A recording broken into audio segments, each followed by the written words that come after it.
नमस्कार। आज आपण बनवणार आहोत एक अतिशय पौष्टिक आणि चवदार अशी डाळ पालक आमटी। ही आमटी रोजच्या जेवणासाठी खूपच चविष्ट आहे। चला तर रेसिपीला सुरुवात करूया। या ठिकाणी मी एक जुडी पालकची घेतलेली आहे, ते आपल्याला नीट करून घ्यायची आहे। तर व्हिडिओ मध्ये दाखवत आहे अशा प्रकारे आपल्याला व्यवस्थित नीट करून घ्यायची आहे।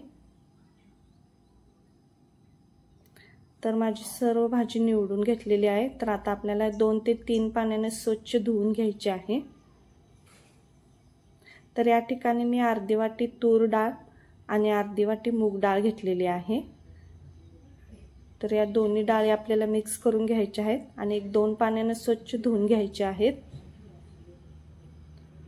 आता कुकर मध्ये आपण धुतलेली डाळ घालून घेऊया। त्यामध्ये आपल्याला 1-2 ग्लास पाणी घालून घ्यायचं आहे।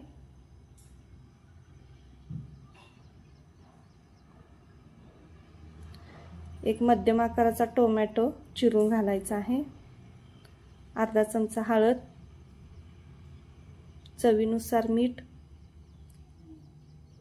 अर्धा चमचा तेल आणि एक हिरवी मिरची टाकून घ्यायची आहे।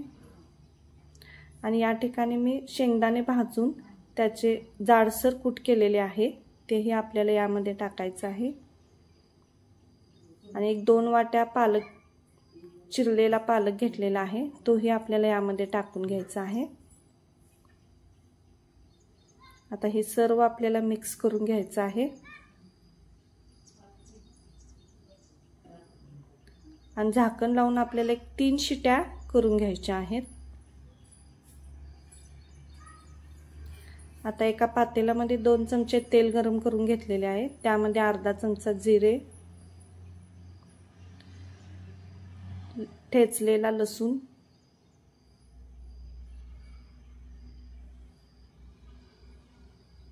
आता आपल्याला 1 मिनिटभर चांगले परतायचे आहे।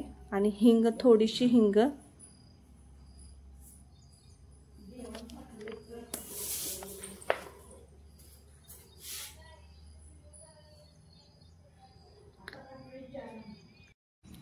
लाल तिखट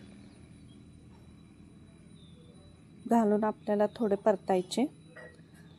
आता त्यामध्ये जे आपण डाळ शिजवून घेतलेले आहे ते आपल्याला यामध्ये ओतायचे आहे।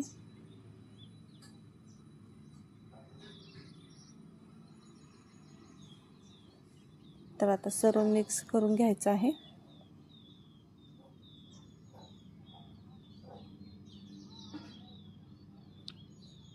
चवीनुसार मीठ, मीठ थोडं आधीही आपण घातलेले, त्यामुळे प्रमाण कमीच घाला। 1-5 मिनिटात आपली डाळ चांगली शिजलेली आहे। आता तर आता गॅस बंद करून थोडीशी कोथिंबीर टाकून घ्यायची आहे।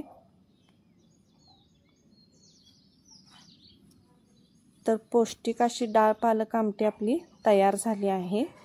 ही आमटी तुम्ही गरम गरम भातासोबत, भाकरी, चपातीसोबतही खाऊ शकता।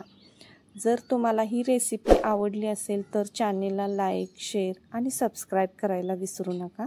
धन्यवाद।